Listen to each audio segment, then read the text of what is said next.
Halo Jabra Tim. Ada sesuatu yang lagi rame nih. Lu harus kasih dia kesempatan lagi. Di atas kertas lo semuanya harusnya menang. Ada bahasan yang paling ditunggu-tunggu. Sir Alex Ferguson pasti bangga sama MU yang bisa menang lewat drama Fergie Time. Tentunya kita udah memasuki waktunya DPI MU TV. Ada yang berpisah tapi bahagia. Ada yang offset tapi golnya nggak dianulir. Selamat datang di DPI MU TV. Dari Goa tuh. Dari Goa tuh Suaranya suaranya kok menggaung-gaungnya tuh kelihatan. Di Goa. Masih walaupun menang pada ngumpet karena tahu golnya bikin malu ya. Tapi terlepas dari kemarin MU menang lawan Leicester ini menurut gua di Liga dia bantai 5-0 walaupun memang mungkin belum eranya Nistelrooy tapi kemarin. Enggak, bentar, gua mau tanya lo. Lu mending MU juara atau 2 HP iPhone 16 dan 15? Anjing sih. Gimana pertanyaannya ya? Kalau MU mendingan 2 iPhone lah. Exactly. Ini gini, itulah generasi kita gimana. Gue kemarin di interview sama Chris, sama Samuel Chris, influencer juga lah. Oke. Coach, gimana dengan generasi emas? Gue bilang pemerintah melakukan yang sama, tapi untuk gue jadi generasi seng. Generasi emas di mana? Di mana? Indonesia tahun 45. Oh, menuju generasi Indonesia emas. Menuju Indonesia emas. Gue bilang gimana mau Indonesia emas? Netizennya tolol-tolol semua. Mementingkan klubnya juara daripada 2 HP kan tolol itu. Klub lu juara lu dapat apa? Mungkin dia taruhan HP dapat 2. Nggak punya karena nggak ada modal. Ngerti nggak? Iya. Yang mending 2 HP kemana-mana. Lu mau Arsenal juara Champions League, so what? Iya dong. Iya, tapi kan lebih enak kalau punya 2 HP tapi tim favorit itu juara kan lebih enak gitu Ini kayaknya. kayak Arif Miranda Pratama, emang tolol lu lahir dari bokong lu. Goblok bener. Ini kalau ngomongin dari Amorim kemarin, lihat dia marah-marahin Dalot berapa kali kayak kelihatan Dalot tuh ya sering salah salah keputusan. Tapi justru kemarin ditukar sama Dorgu yang terlalu back kiri. Kok jadi ditukar ini? Apa yang ingin ditunjukkan oleh Amorim kepada Dalot dan juga Dorgu? Apakah kan dia dibilang di presscon katanya emang si Dorgu emang pernah dimainkan juga kan? Iya, dia lumayan versatile Iya. dia. Bisa back kanan, bisa back kiri, tapi paling sering main di back tengah. Iya. Dan menurut gua kemarin debutnya oke juga. Oke. Bagus. Tapi diganti Iya. sama Garnacho. Kenapa? Kenapa bukan Dalot yang diganti maksud gua? Itu kayak itu emasnya dia dah. Dalot main mulu, mau Dia main tahu mau ini jelek, rahasianya Amorim. mau main kayak apapun, Pasar gelapnya Amorim ya, anjing. mau kita hina kayak apapun, Dalot dia tetap aja dimainin. Ya lucky charmnya dia kali ya. Iya. Iya, agak aneh kemarinnya. Apa coach yang lu lihat dari perubahan switch itu? Kalau gua ngerti kalau misalkan memang Dorgu punya versatil gitu ya. Cuman Dalot kan ya nggak sepinter itu main di 2 posisi kan. Sekarang gue itu masih tiap match gue berusaha untuk membaca kalau gue seandainya Amorim apa yang gue Iya, lakukan. analisanya apa ya? Bahwa Dalot main aja untuk gue udah ajaib. Iya. Iya kan? Iya. This guy begitu sering main dan begitu sering banyak kesalahan dan selalu main jelek, nggak pernah main bagus, hampir nggak pernah tetap dimainin terus. Apa yang lu lakukan? Ya lu mencoba.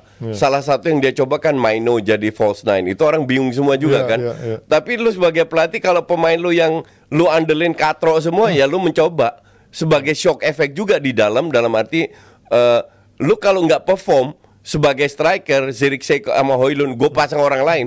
Iya. Ini udah darurat sama kasusnya kayak Dalot. Lu udah berkali-kali gue kasih kesempatan nggak perform, gue pasang orang lain. Nah beruntung ada wasit yang ngebantu. Nah, itu dia. Parah ya untuk selevel Inggris ya itu. Gini, lu pakai logika gini. Nggak perlu VAR. Oke, tidak perlu VAR. Nesa pun paham. Nes, dengerin, Iya. lihat. Ini satu Fotonya. Enggak. Ini ya ada fotonya. Ada fotonya boleh. Ini satu deretan pemain Chelsea. Pemain apa? Leicester. Bolehnya di sini, Nes. Ya, Oke.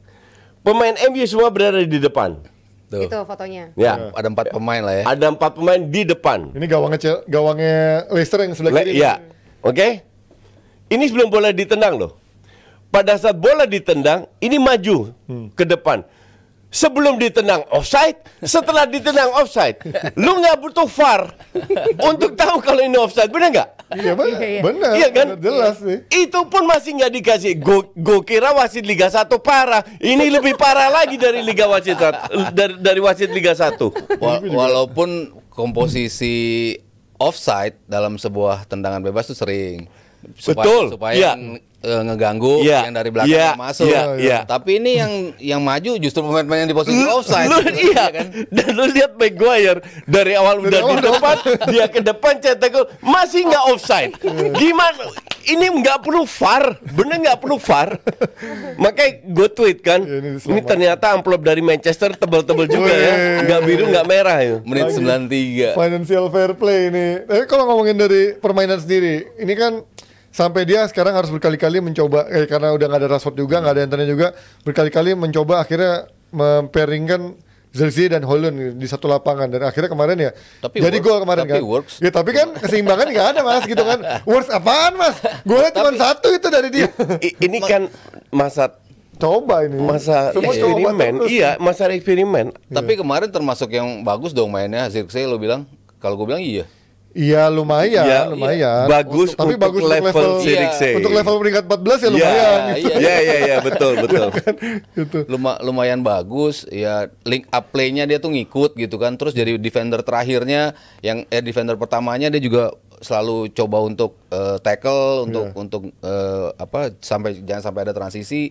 Itu kan berapa kali dilakuin Zirkzee yang nggak bisa dilakuin sama Rashford, yang nggak bisa dilakuin sama Anthony juga. Jadi ya ini pemain yang di laga kemarin menurut gua ya lumayan lah perannya dibanding yang lain di luar Garnacho ya. Garnacho yang paling banyak ngasih impact menurut gua. Iya, kemarin babak kedua langsung berubah banget. Di game Walaupun dia kemarin. maruk juga sih memang. Ya, ada satu tendangan yang harusnya nggak dia tendang. Cuman kalau nggak ada dia, nggak ada gol itu juga kan, Iya, gol Zirkzee juga. Semuanya datang dan dia untuk ngecoh pemain untuk bisa ngebuka ruang lalu ngoper ya cukup banyak juga aksi yang dia berikan. Tapi kan berarti ini kelihatan Zirkzee emang nggak bisa menjadi nomor 9 utamanya. Dia harus ada satu orang di depan menjadi ya temboknya dulu membuka ruang. Kemarin kan dalam itunya ya Højlund yang menjadi peran itu.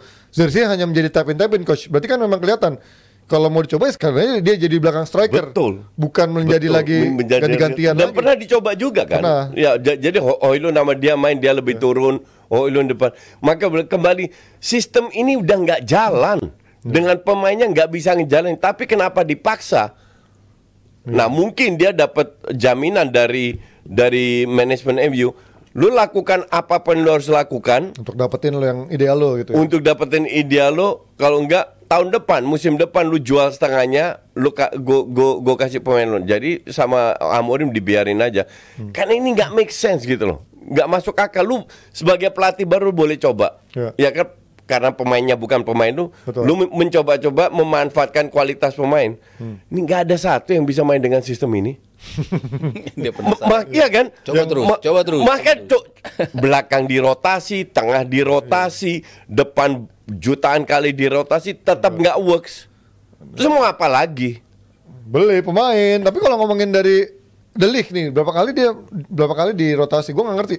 Padahal dia nggak main jelek ketika terakhir main dan akhirnya Yoro. Gue nggak ngerti juga. Nah itu yang gue nggak ngerti. Dibanding Yoro menurut gue lebih bagus De Ligt lah, jelas dari sisi kesulitan antisipasinya juga. Ini cuma masa eksperimen aja, melihat siapa yang bagus, makanya dirotasi terus. Gue gak ngerti, maksudnya ada De Ligt dia malah Gua nggak paham juga. Mazraoui jadi back tengah, terus si Dalot jadi back ada di sana gitu kan. Lo menurut lo Mas De Ligt ada masalah apa dengan De Ligt?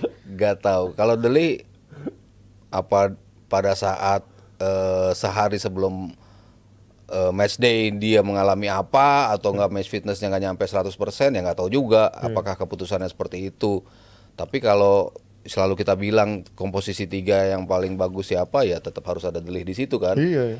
Apalagi nggak ada Lisandro, berarti kan De Ligt harusnya punya salah satu jaminan lah di situ dengan Maguire atau mungkin Dorgu sekarang. Tapi dia kayaknya percaya banget sama Yoro ya. Iya kayaknya punya high expectation sama Kayaknya Yoro ya. expectations karena Yoro tuh selain tugas bertahan ya ngelepar bola-bola ke depannya cukup bagus. Umpan jarak jauhnya ya. Iya dan kemarin kan switch play-nya tuh lumayan jalan lah. United nggak terpaku di satu sisi, kadang umpan ke sana. Ada banyak alternatif lah serangan dibandingkan di pertandingan-pertandingan sebelumnya kayaknya mati kan gitu-gitu aja mainnya. Tapi ini ya ada beberapa alternatif berbeda lah yang coba ditawarin sama Amorim. Ya karena lawannya nggak ada Jamie Vardy aja jadinya kagak ini kalau ada Vardy tuh beda cerita tuh menurut gua kemarin kan striker-strikernya Yang nyamber Patson bola. Daka anjir main-main aneh-aneh semua gitu. Nah, tapi kalau Ya, ngomongin karena mereka mungkin tahu ini MU levelnya level kita ini. cocok lah memang. Jadi cadangan aja yang Nah, diturunin. Tapi kalau ngomongin dari Garnacho, tadi kan kita bilang impact-nya paling besar kan. Tapi ya kadang dia bisa ngasih impact seperti ini, tapi juga kadang egonya dan mentok juga. Tapi keputusan tepat nggak akhirnya MU mempertahankan Garnacho dibandingkan Anthony dan juga Rashford? Karena kan isunya katanya mau dijual ke Napoli, tapi katanya orang Napoli dia minta terlalu tinggi gitu kan. Atau memang itu akal-akalan dia biar dia nggak cabut aja dari Napoli. Dari MU untuk ke Napoli. Kalau dari sisi usia, dari sisi talent, ya gue sih masih ngeliat ini masih bisa progres banyak lah dibandingkan Rashford ataupun Anthony gitu. Ya gue masih melihat dia lah lebih. Kalau disuruh milih dari tiga itu ya gue milih Garnacho. Dan kemarin menjadi salah satu hari yang dia ngebuktiin itu gitu. Tapi kan jeleknya dia tuh nggak bisa setiap pertandingan kayak gitu mainnya kan. Dia bukan jadi Dia pemain dia utama kemarin memang. gue lupa lawan match siapa ini cocok main di Madrid. Ngelewatin coba shoot, ngelewatin coba shootnya amburadul. Belum sebagus itu. Biasanya kan gue selalu banding dia sama Martinelli, banyak otot dikit otak. Martinelli minimal kalau masukin dia masih crossing. Iya. Ya kemarin dia crossing Ga- untungnya ya. Garnacho crossing kalau udah mepet Iya. di belakang. Tapi kalau masuk ke dalam jarang gue lihat dia crossing. Dia pengen shooting sendiri. Sering kali Makanya gitu. cocok main di Madrid. Ya Madrid C bukan Real Madrid. Tapi ya memang pilihan terbaik kan dibandingin. Buat Kita lihat di kemarin Castilla. debutnya Rashford di Aston Villa juga kelihatan banget kebanting. Ada Jacob Ramsey, ada Rodgers. Mainnya tuh lebih jalan dibanding ada dia malah delay mulu kan. Sampai Dean tuh berapa kali harus nahan, holding bola. Juga Anthony kemarin man of the match lagi 2 kali. Oh ya? Gua nggak ngerti ini La Liga punya Ngegolin. standar sebodoh apa untuk menjadikan Golnya Anthony. bagus katanya. Iya. Walaupun kalah ya. Dia udah kalah 3-2. Iya, tapi golnya bagus kan. Dia bikin 2 gol ya dalam 2 match. Sementara di MU satu musim 2 gol. Kasihan banget. Kacau. Tapi dengan ini kan artinya MU masih punya peluang dong di piala domestik. Itu kan emang mimpi lo kan? Target gua kan. Kayak Eropanya lewat piala domestik. Bentar. Oh. Lu Gimana, sebagai fans Iya. berharap wajar. Iya. Oke. Kecuali gue nggak berharap, nggak ada harapan sama sekali dengan Arsenal mau juara atau nggak juara, I don't care. Tapi at least ada dasarnya dong. Ada. Lu European League apa dasar lu gitu loh? Kalau European League terlalu tinggi sih. Kalau Piala FA kan kayak musim lalu aja lah. Tahu-tahu dia sampai final. Dengan materi kan dia mirip. Emang FA nggak ada klub-klub Castle, Aston Villa itu kan giant killer semua. Iya, Dan- selevel Nggak selevel. Aston Villa Newcastle level ini di bawahnya maksud gua. Mereka udah tunjukkan Iya. Castle Aston Villa itu di atas bahwa mereka sering main bagus daripada jeleknya. Makanya mereka berada di rank 5, 6, 7 lah kalau nggak salah, ya kan. Iya. Ini rank 13 dan kalau lu minggu depan kalah lawan Spurs, West Ham juga menang, lu berada di rank 15. Iya sih, tapi kan di era Jadi based on what? di era merasa Ten Hag menang pun mainnya semuanya. juga hampir jelek walaupun nggak peringkat 14 ya musim lalu ya. Tapi kan 10 mainnya lah ya. jelek 10 tapi lah bisa ya. juara FA Cup. Juara FA Cup gitu kan. Enggak 10 kan 8 kemarin. Akhirnya. Akhirnya 8. Ya kan akhirnya bisa juara di domestic trophy Dan dan sekarang mainnya jelek banget loh. ya, tapi kadang-kadang bisa mengejutkan coach. Di Europa Ya, League nggak tahu- terkalahkan. Bisa. Di fase grup nggak Jadi itu terkalahkan. murni harapan aja. Iya, faktor luck juga bisa ngaruh kan. Ya emang lu tiap match lu dapat faktor luck. Lu pikir tiap match lu dapat goal offside kayak gini lagi? Iya, itu dia makanya kita. Tapi Itulah kalau bicara trofi paling besar peluangnya ya Piala FA sih Piala FA menurut ini gua ya. Ya walaupun tetap kecil, Ya. tapi paling dengan besar. tidak adanya Liverpool ya tersingkir. Ya. Terus kemarin Chelsea juga kesingkir. Iya. Berarti ya City ya maksudnya masih lu ada. tahun lalu di final lawan City siapa sih yang jagoin MU? Iya. Bisa juara juga MU gitu kan. Betul. Itu ada faktor-faktor Ya seperti itu kan murni harapan doang. Iya, harapan. Based on because your fans lu tuh tergila. Ada pemain-pemain yang punya mental juaranya coach di situ coach. Juara FA di Enggak, sana. I mean, bentar. Kalau lu seandainya juara FA Cup seandainya Iya, iya. terus emang hidup lu berubah. Enggak, maksud Emang lu gua, happy nggak masuk ke Europa League ini kan lagi? ngomongin Europa League buat MU-nya punya minimal punya duit dari Karena Eropa coach. Kalau Kelasnya- European League gue Iya. paham Iya, iya. karena lolos ke Champions League Iya, kan. iya. Itu gue masih ngerti lah. I mean season lu itu udah hancur, nggak akan berubah lu menang Piala Ciki pun. Enggak, mereka masih bisa lolos ke Liga Eropa. Masih kalau bisa juara bisa FA. Liga Champions juga kalau juara Liga Eropa. Itu kan nggak mungkin. Ya anjir. Bentar. Nggak, itu kan harapan palsu lah. Bentar. Kalau harapan palsu dari Champions European League, gue masih paham walaupun nggak mungkin ya. Gue masih bisa terima lah karena bisa lolos ke Champions League. At least tahun depan lu bersaing di Champions League lah. Nah kalau FA Kan juaranya ke Europa League. Kan dia juara bertahan, coach. emang MU levelnya European League. Iya. Sekarang. Ya, dengan squad Sekarang iyalah. Dengan peringkat 14 ya Liga Melon. Iya nggak? Dan di klasmen kan mereka nggak mungkin Ya, kalau klasemen nggak mungkin, dapat coach. spot di Even Eropa. Liga Melon. Artinya musim ini mau untuk gue ya, mau menang kalau gue fans MU, mau menang FA, mau menang apapun udah hancur musim ini. Iya, tapi duit itu coach yang nggak mungkin untuk manajemen untuk ditanggung ketika dia nggak masuk Eropa sama sekali. Mungkin kalau mereka berani jual pemain-pemainnya dengan harga murah. Iya. Lebih murah daripada yang mereka minta. Ya soal Garnacho gue nggak setuju dengan kalian berdua, Karena? tapi we'll see. Kok karena ya, dibanding Gue bilang Garnacho no hope. Oh. Ya tapi kalau dibanding Rashford sama Anthony lebih hope mana? 3-3 Ya no kan? hope. Lo kan harus milih ujung-ujungnya. Enggak, nggak bisa. 3-3 no hope. Nggak bisa 3-3-nya lo jual. Lo nggak punya pemain. Lu sama aja lu milih tai kambing, tai kuda sama tai Gua sama milih- tai anjing. 3-3 tai apa yang lu masih mending pilih? masih mending tai kambing coach dipakai buat pupuk bisa. Nah, Tai anjing nggak bisa. Nggak tahu tai anjing bisa nggak ya? Nggak tahu. 3-3 tai, jadi nggak ada pilihan.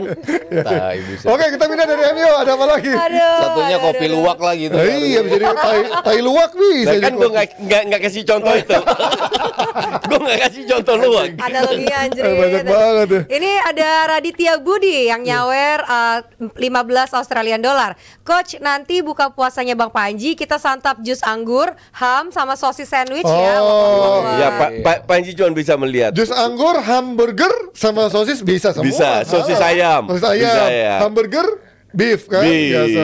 betul. Jus anggur, tinggal diperas anggurnya. Bisa, kenapa? Jus masalah? anggur yang nggak ada alkohol. Iya, yang Non di luar alkohol ada kan banyak. jus anggur Banyak, biasa. Oh, dia tinggal di Australia. Hah? Dia di Australia. Australia. Australian Budi ini domba kelas berat, Oh. tinggal di Brisbane. Iya. Nanti gue suruh datang ke Sydney. Dia udah beli tiket ke Sydney. Wih, mantap Raditya Nanti Budi. dia temenin kita. Berarti dia mau traktir nanti. Ah, dokter apa tuh?